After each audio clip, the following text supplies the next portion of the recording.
বাংলাদেশ দলের ভারতে টি-20 বিশ্বকাপ খেলতে যাওয়া নিয়ে আইসিসির সাথে বাংলাদেশের পাল্টাপাল্টি বাড়ছে এবং পরিস্থিতি এমন অবস্থায় যাচ্ছে বলা যায় যে বাংলাদেশের সেখানে যাওয়াটা বেশ অনিশ্চিত হয়ে পড়ছে। আমরা এটা মানি মুস্তাফিজ ইস্যুতে বাংলাদেশের ভারতে খেলতে যাওয়া এই দেশের জনগণ অন্তত খুব ভালোভাবে নেবে না। একটু ব্যাকগ্রাউন্ডটা আমাদের অনেকেরই জানা আছে, তারপর একটু বলে নেওয়া ভালো। মুস্তাফিজুর রহমানকে আইপিএল থেকে প্রত্যাহার করতে বাধ্য করা হয়েছে তার দল কলকাতাকে। হিন্দুত্ববাদীরা মারাত্মক হুমকি তাকে দিয়েছেন। বাংলাদেশে তাদের ভাষায় সো কল্ড হিন্দুদের উপর অত্যাচার নিপীড়নকে ভিত্তি ধরে, এমনকি সেটাকে কেন্দ্র করে জনাব শাহরুখ খান, যিনি কলকাতার মালিক, কলকাতার দলটির মালিক, তার বিরুদ্ধেও তারা নানান রকম বিষোদ্গার করেছে। ফলে বাংলাদেশ দুটো পদক্ষেপ নিয়েছিল। একটা হচ্ছে বাংলাদেশে আইপিএল খেলা দেখানো হবে না, আরেকটা হচ্ছে বাংলাদেশ দল পাঠাবে না। কারণ মুস্তাফিজকে প্রত্যাহার করার জন্য ভারতের ক্রিকেট বোর্ড যে যুক্তি দিয়েছিল সেটা হচ্ছে হিন্দুত্ববাদীদের কারণে বাংলাদেশের এই খেলোয়াড় নিরাপত্তা ঝুঁকিতে থাকতে পারেন। ফলে বাংলাদেশ রাইটলি এটাকে ইন্টারপ্রিট করেছে এভাবে, যদি তাই হয়ে থাকে তাহলে আমাদের দল যদি ভারতে যায় তাহলে পুরো দলই নিরাপত্তা ঝুঁকিতে পড়বে। আমরা তাহলে কেন দল পাঠাবো? ভারতে পাঠাবো না, আমরা খেলতে চাই কিন্তু আমাদের খেলা শিফট করে দিতে হবে, সেটা শ্রীলঙ্কাতে বাংলাদেশ এরকম প্রস্তাব দিয়েছে। এবং এর মাঝখানে দেখলাম পাকিস্তানও বাংলাদেশের ম্যাচগুলো হোস্ট করতে চাইছে। যাই হোক, এরপর এখন যেটা নিয়ে ঝামেলা তৈরি হলো সেটা হচ্ছে জনাব আসিফ নজরুল গতকাল, যিনি এখন ক্রীড়া মন্ত্রণালয়ের দায়িত্বে আছেন আসিফ মাহমুদ সজীব ভুঁইয়া যাওয়ার পর, তিনি বলেছেন যে ভারত মানে আইসিসি থেকে যে চিঠি এসছে, চিঠি মানে একটা মেইল এসছে, আমি সেই জায়গায় আসবো, বিবিসি বাংলা সেটা নিয়ে বিস্তারিত রিপোর্ট করেছে, যে সেটাই তিনি বলছেন বাস্তবেই নিরাপত্তা ঝুঁকির কথা বলা হয়েছে এবং 3টি ইস্যুতে নিরাপত্তা ঝুঁকি বাড়তে পারে। একটা হচ্ছে মুস্তাফিজুর রহমানকে যদি দলে অন্তর্ভুক্ত করা হয়, বাংলাদেশের সমর্থকরা যদি জার্সি পরে ঘোরাফেরা করেন, এবং থার্ড সেটা হচ্ছে বাংলাদেশের নির্বাচন যত এগিয়ে আসবে এই ঝুঁকি বাড়ার সম্ভাবনা থাকবে। যদিও এখানে পাল্টাপাল্টির কথা এই জন্য বললাম, আরেকটা রিপোর্ট টিবিএসে দেখা যাচ্ছে সম্পূর্ণ অসত্য বলছে আসিফ নজরুলের এই দাবিকে আইসিসি।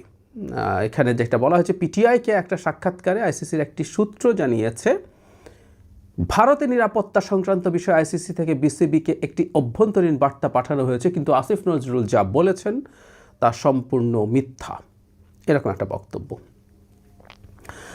আসলে কি হয়েছে? আমি বিবিসি বাংলা দাবি করছেন তাদের কাছে নিশ্চয়ই সেটা আছে বলেই তারা সেটা নিয়ে কথা বলছেন।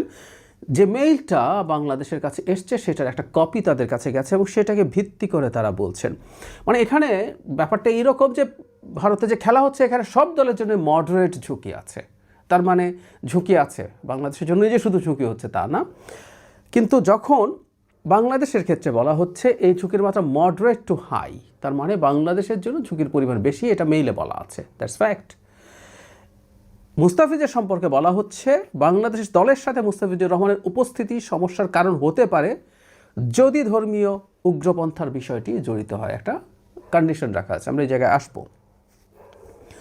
দলের নিরাপত্তা ইস্যু নিয়ে তেমন কোনো সমস্যা নেই বলছে, সমর্থকদের নিরাপত্তা নিয়ে এখানে বলা হয়েছে।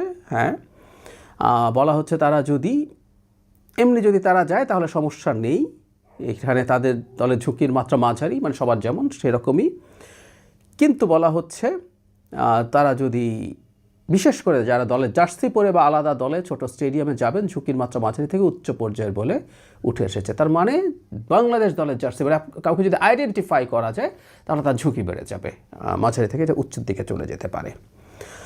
আর নির্বাচন ইস্যু সম্পর্কে খুব বেশি প্রভাব ফেলার সম্ভাবনা আছে বলছে, তবে এটা খুব বেশি সিগনিফিক্যান্ট না। তাহলে আসলে মেইলে আমরা যেটা দেখলাম, স্পেসিফিকলি যদি বলি, মূলত দুটো ইস্যু, সেটা হচ্ছে মুস্তাফিজকে যদি দলে অন্তর্ভুক্ত করা হয় তাহলে ঝুঁকির মাত্রা মাঝারি থেকে উচ্চ হয়ে যেতে পারে, আর যদি জার্সি পরে ঘোরে মানে বাংলাদেশি কেউ আছেন সেটা একটা সমস্যা তৈরির সম্ভাবনা থাকে, তারা স্টেডিয়ামে কোনো হামলা বা এ ধরনের কিছু শিকার হতে পারেন। এখন আমরা আসলে ঝুঁকিটাকে কীভাবে দেখব? আইসিসি সম্পর্কে যেটা বলা দরকার, আইসিসি অ্যাপারেন্টলি একটা স্বাধীন সংস্থা, কিন্তু যেই আইসিসির প্রধান থাকুন না কেন ভারতের ইচ্ছের বাইরে বহুদিন আসলে আইসিসি যেতে পারে না। কারণ ক্রিকেটের বাজারের কথা যদি বলা হয় সেটা আসলে একেবারেই ভারতের উপরে একেবারে টোটালি ডিপেন্ডেন্ট। মানে পৃথিবীতে ক্রিকেট আর যেসব দেশ ভালো খেলে তাদের কোনো দেশেই ক্রিকেট তেমন কোনো সিগনিফিক্যান্ট খেলা না। অস্ট্রেলিয়া, নিউজিল্যান্ড, এদিকে ইংল্যান্ড, সাউথ আফ্রিকা, প্রায় সব দেশেই, মানে ওসব দেশে ফুটবল খেলা হয়, রাগবি খেলা হয়, এদের পরের দিকে গিয়ে ক্রিকেট থাকে টু সাম এক্সটেন্ট। ফলে আমরা যখন খেলা দেখতাম, অনেক বছর খেলা দেখি না, যখন তখনও দেখতাম যে ভারতই আসলে মূলত ছড়ি ঘোরায় আইসিসির ওপরে। আর এখন যে কারণে আসছিলাম, এখন তো আইসিসির প্রেসিডেন্ট রীতিমতো অমিত শাহর সন্তান ছেলে জয় শাহ। তাহলে এবার কীরকম নিয়ন্ত্রণে থাকতে পারে আমরা বুঝতে পারি। ফলে তারা যে সব তথ্য ঠিকঠাক মতো দেবেন আমরা এটা ফুললি রিলাই করি না, কিন্তু আমাদের ঝুঁকিটা আসলে যথেষ্টই আছে বলে আমি মনে করি। কারণ হলো এটা নিয়ে যেহেতু যথেষ্ট রকম পাল্টাপাল্টি হয়েছে, বাংলাদেশি সমর্থকরা তাদের জার্সি পরবে না, খেলা দেখতে যাবে কিন্তু জার্সি পরবে না, পড়লে বাংলাদেশিদের উপরে কোনো হেনস্থার পরিস্থিতি তৈরি করে তারা কোনো না কোনো একটা সহিংসতা ট্রিগার করার চেষ্টা করতেই পারে। আমি প্রথম যে ভিডিওটা করেছিলাম মুস্তাফিজকে নিয়ে, সেদিন বলেছিলাম এগুলো সব আসলে ফ্যাসিবাদের খাদ্য, এটা একটা দানব, ওকে নিয়মিত খাওয়াতে হয়। মুস্তাফিজ আসলে সেটারই বলি হচ্ছেন। ঠিক একইভাবে আমাদের সমর্থকরাও সেই একই ঝুঁকিতে পড়ার যথেষ্ট সম্ভাবনা আছে, এটাকে উড়িয়ে দেওয়া যাবে না। এখন নিরাপদ থাকার জন্য যাতে চিহ্নিত না করা যায় তাই জার্সি না পরে যাবে। আর একটা স্টেডিয়ামে না অনেক সময় বোঝাই যায় আপনি কার পক্ষে চিয়ার আপ করছেন, তাতেও আসলে বুঝে ফেলা যায় যে ওনারা কোন দলের সমর্থক। ঝুঁকি থাকছে।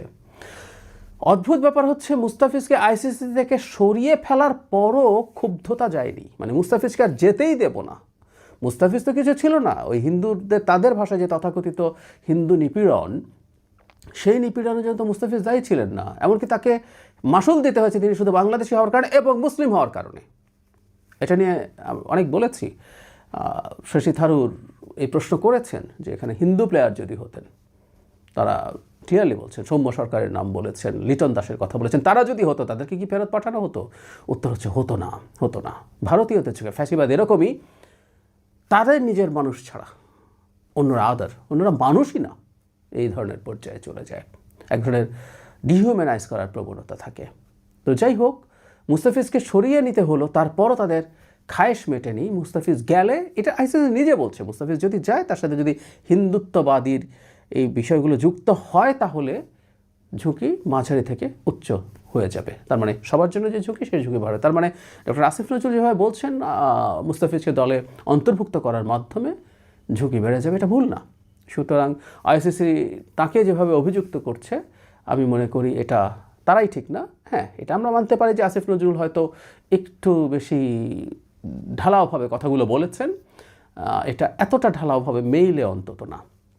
এখন আমাদের আসলে কি করা দরকার? আমার কাছে মনে হয় যে বাংলাদেশের এই ব্যাপারে একটু টাফ অবস্থান নেওয়ার সময় এসছে। কারণ এটাকে আমরা আসলে খেলা হিসাবে দেখব, সেটা মোটেও ঠিক হবে না। কেউ বলছেন যে একটা বিশ্বকাপ খেলার অধিকার আমরা অন্যদেরকে বঞ্চিত করছি কিনা।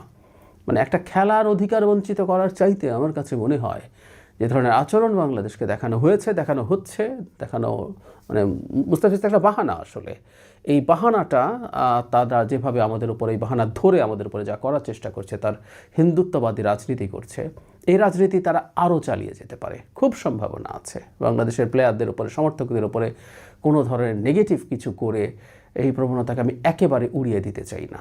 সুতরাং এই রিস্ক অ্যাসেসমেন্ট বাংলাদেশকে আরও খুব ভালো মতো করতে হবে। আমি একেবারেই সব বাতিল করে দিয়ে শেষ করে দিতে বলছি না, কিন্তু এই রিস্ক অ্যাসেসমেন্ট করা খুব জরুরি এবং সেটার ভিত্তিতেই সিদ্ধান্ত নেওয়া দরকার। এবং তার জন্য যদি বাংলাদেশ দলকে না পাঠানো ভালো হয় সেটা হোক।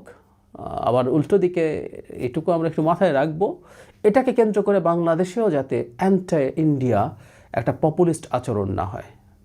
Crude, genuine, neutral risk assessment করে বাংলাদেশ দল খেলতে যাবে কিনা সেই সিদ্ধান্তটা নেওয়া ভালো হবে। সোফার বাংলাদেশ ভারতের এবং আইসিসির ক্ষেত্রে যতটুকু পাল্টাপাল্টি করেছে, যতটুকু অ্যাটিটিউড দেখিয়েছে, প্রত্যেকটাকে আমি মনে করি এটা যথেষ্ট হয়েছে, যথেষ্ট পজিটিভলি। বাংলাদেশ আগে হলে এই ধরনের কোনো আচরণ করতো না, এটা যথেষ্ট হয়েছে। এখন বাকিটা আসলে ট্রুলি কিছু আছে কি না, কতটুকু আছে, সেটার ভিত্তিতেই সিদ্ধান্ত নেওয়া উচিত। ভারতের দিক থেকে রাইটিস্ট পপুলিস্ট বিহেভিয়ার হচ্ছে, বাংলাদেশের দিক থেকে যেন এটা না হয়।